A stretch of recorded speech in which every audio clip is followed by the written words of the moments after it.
Ano ang sa inyo po sa mag-asawa na lagi nag-aaway dahil gusto ni Mrs. mag-travel pero ang husband ayaw? Okay, bago ka sumagot, ang intro ko lang dyan. Malamang, pwedeng mali kami. Malamang yung gusto mag-travel na asawa, the wife, is a people person. Yung husband is not a people person. Introvert yan. Gusto sa bahay lang. Ngayon, wag nyo sirain yung sarili nyo. Wag kayo mag-away to the point na because you're different. Tama? Yung extrovert na wife, the more people they meet, mas na-excite yun, mas sumasaya siya. Ngayon, yung kinasasaya ng wife na people person, kinalulungkot, kinasistress naman yun ng introvert na husband. Because ang introvert, maximum 3 tao lang ang kaya niya. Tapos kailangan yung 3 na yon lahat close niya. So, ayaw niya masyado mag-travel. Gusto niya sa bahay lang, safe, tahimik. This is considering na afford nyo, ha?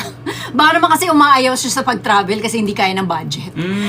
But this is assuming that you can afford it, it's within your budget. Ang naalala ko lang, yung isang kwento sa amin, nung isang ninong namin, na parang, there's this guy na sobrang hilig niya mag-golf. So, golf siya ng golf. Yung wife ayaw. Ayaw niya sumama. Ayaw niya. So, ayaw nila mag-compromise. So, sige, you do your own thing, I'll do my own thing. So, sa kakaganon nila over the years, na in love yung lalaki dun sa babae na lagi niyang kasama mag-golf.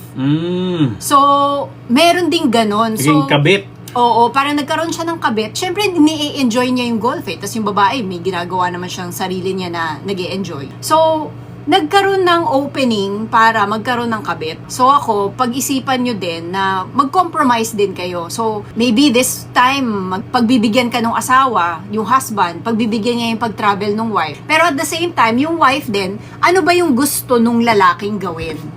So ibigay mo din naman yung gusto niya. So parang dalawa kayo. Compromise, hindi pwedeng one way lang. Yung maramdaman niya na parang, binibigyan din naman ako ni wife. Kumbaga, kung ano yung gusto mo as a wife na extrovert na, travel tayo, punta tayo sa mga lugar, maganda mag-compromise si lalaki. Tama? Yeah. Ibigay niya yung gusto mo. Pero at the same time, para two-way, ibigay mo rin ang gusto ng isang introvert. Huwag ka laging wala sa bahay. Tama? Kasi pag lagi kang wala sa bahay, lagi ka nasa party, lagi kang nakipag-usap sa kapitbahay, parang Tuto ka din Netflix and chill. matuto ko rin na ibigay din yung kailangan ng introvert husband mo. Ngayon, pag nagbigayan kayo, very good. Pag bigyan kita, masaya siya. Pag bigyan ka naman, gusto ko na sa bahay lang. You'll feel better about each other. This is RM, Relationship Matters.